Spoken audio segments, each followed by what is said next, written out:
చంద్రబాబు నాయుడు గారి సభలో తన జీతాన్ని గురించి ప్రస్తావించి యువరాజ్ సింగ్ యాదవ్ అనేటటువంటి ఒక సాఫ్ట్వేర్ ఉద్యోగి బాగా ట్రోల్ అయ్యాడు.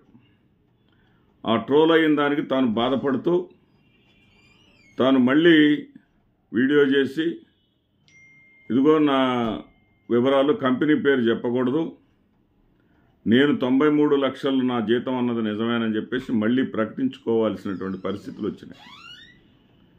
సరే, దాని మీద ఆ సర్వేపల్లికి చెందినటువంటి ఆ మీటింగ్ జరిగినటువంటి ప్రాంతానికి చెందినటువంటి వాళ్లే సాక్ష్యాధారాలతో సహా, ఈ కుర్రవాడు సాక్ష్యాధారాలను ప్రకటించాడు, నన్ను ఎవరు ట్రోల్ చేయవద్దు, కావాలంటే చెక్ చేసుకోండి అన్నట్టుగా ఛాలెంజ్ చేశాడు.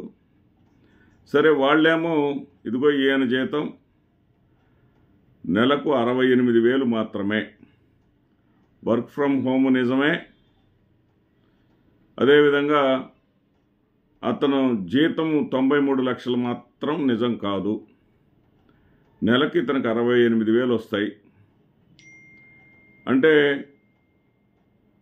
దాదాపు 8,5 లక్షలు ఇతనికి వార్షిక ఆదాయం ఉంటుందని చెప్పేసి వీళ్ళు కొందరు ఆధారాలను బయటపెట్టారు.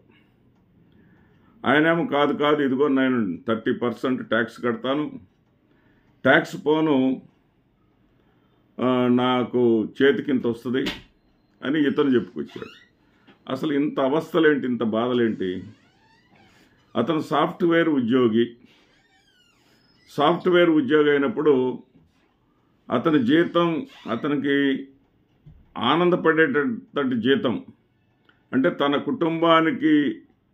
కుటుంబ అవసరాలకు పోను సమాజ సేవకు కూడా సరిపోను జీతం వచ్చినప్పుడు సంతోషంగా సమాజానికి సేవ చేయి,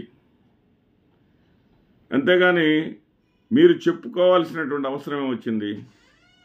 అది కూడా ఒక రాజకీయ పార్టీ సమావేశానికి వెళ్ళి ఆ రాజకీయ పార్టీలో అక్కడ మీటింగ్లో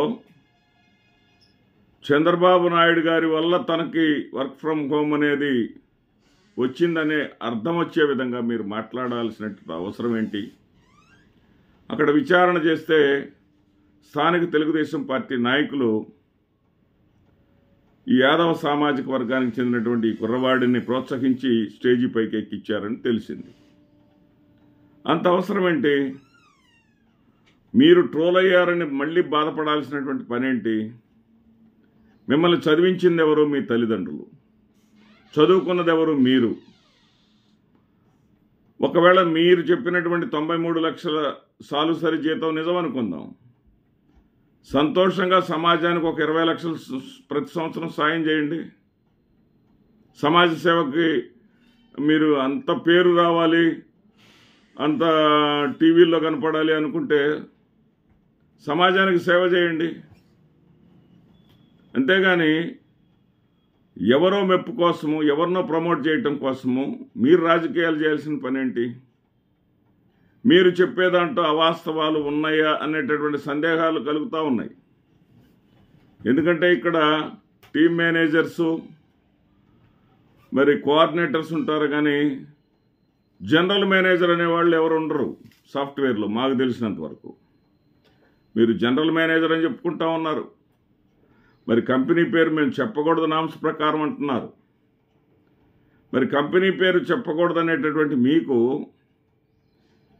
మీ జీతాన్ని ఓపెన్గా చెప్పకూడదన్న సంగతి తెలియదా? అది ఆ కంపెనీ వాళ్ళు యాక్షన్ తీసుకుంటారనేది మీకు తెలియదా?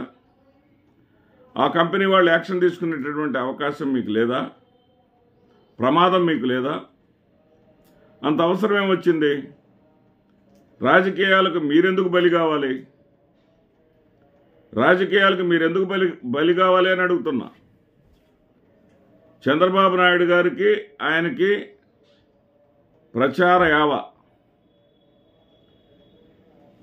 కీర్తికాంక్ష అంటే మంచి పనులు చేసి కీర్తి సంపాదించుకోవడం తప్పులేదు, కానీ చేసేది చారడంతా, ప్రచారం కొండంతా. చేసేది పిసరంతా, పబ్లిసిటీ పీక్స్. ఈయన అసలు ఐటీ రంగానిలో ఓనమాలు ఈయనకు రాని రోజుల్లోనే, తెలియని రోజుల్లోనే ఎస్ఎం కృష్ణ కర్ణాటకలో ఐటీ రంగాన్ని ప్రమోట్ చేశారు ముఖ్యమంత్రి గారు, అప్పటి ముఖ్యమంత్రి, కాంగ్రెస్ ముఖ్యమంత్రి గారు. ఆ రోజుల్లో అదంతా తన ఘనత అని చెప్పుకున్నాడు చంద్రబాబు నాయుడు గారు. చెప్పుకుంటే మా గుంటూరు జిల్లాకు చెందినటువంటి ఇద్దరు యువకులు, వాళ్ళ పేర్లు నాకు ఈరోజు సరిగ్గా గుర్తులేవు, ఒకరు పర్వతనేని, మరొకళ్ళు రామినేని, వాళ్ళ ఇంటి పేర్లు. వాళ్ళు చంద్రబాబు నాయుడు సామాజిక వర్గానికి సంబంధించినటువంటి వ్యక్తులే. వాళ్ళు మీరు చేసిందే శూన్యం, మేము కష్టపడి ఈ విధంగా చదువుకొని పైకొచ్చాం, మరి మా కష్టం వెనక మా తల్లిదండ్రులు ఉన్నారు తప్ప మీరెవరు అని చెప్పి ప్రశ్నించడం జరిగింది. అదేవిధంగా చంద్రబాబు నాయుడు గారు సత్యానాదెండ్ల బిల్ గేట్స్ సంబంధించినటువంటి సిఇఓని తానే ప్రమోట్ చేసినట్టుగా చెప్పుకుంటే ఆ సత్యానాదెండ్ల తల్లిదండ్రులు వాళ్ళు బాధ్యతాయుతమైనటువంటి పదవుల్లో ఉన్నటువంటి వాళ్ళు.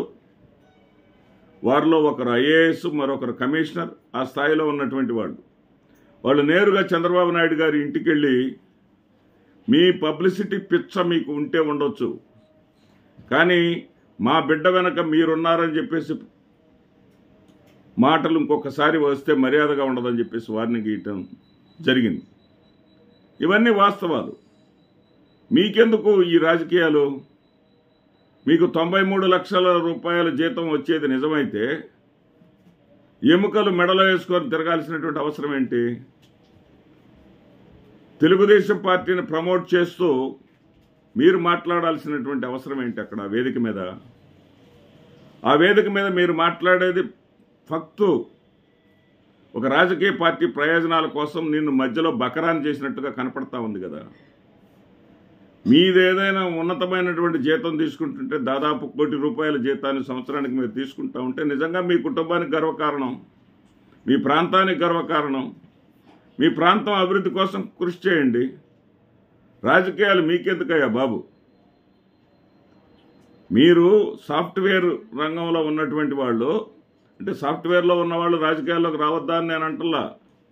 వస్తే రండి రాజకీయాలకి. 93 లక్షల జీతాన్ని వదిలిపెట్టుకొని నేరుగా తెలుగుదేశం పార్టీ సభ్యత్వం తీసుకొని తెలుగుదేశం పార్టీలో క్రియాశీల కార్యకర్తగా పనిచేయండి. అంతేగాని వేదికలు ఎక్కేసి మీరు ఈ ఉద్యోగం చేయడానికి కారణం చంద్రబాబు నాయుడు అన్న విధంగా మీరు మాట్లాడటం అనేది ఉందే, అది మిమ్మల్ని మీరు కించపరుచుకోవటమే. మీరు మీ గురించి ఆధారాలు తవ్వి తీసి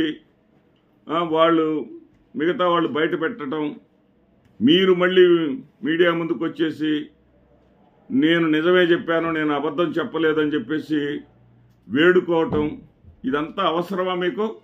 ఒక్కసారి ఆలోచించండి. చంద్రబాబు నాయుడు గారికి ఆయనకి పబ్లిసిటీ పిచ్చ ఉంది. ఆయన పిచ్చలో ఈ కుటుంబాలు కూడా పడకూడదనేది ఈ వీడియో ద్వారా నేను చెప్పదలుచుకున్నటువంటి అంశం. నమస్తే.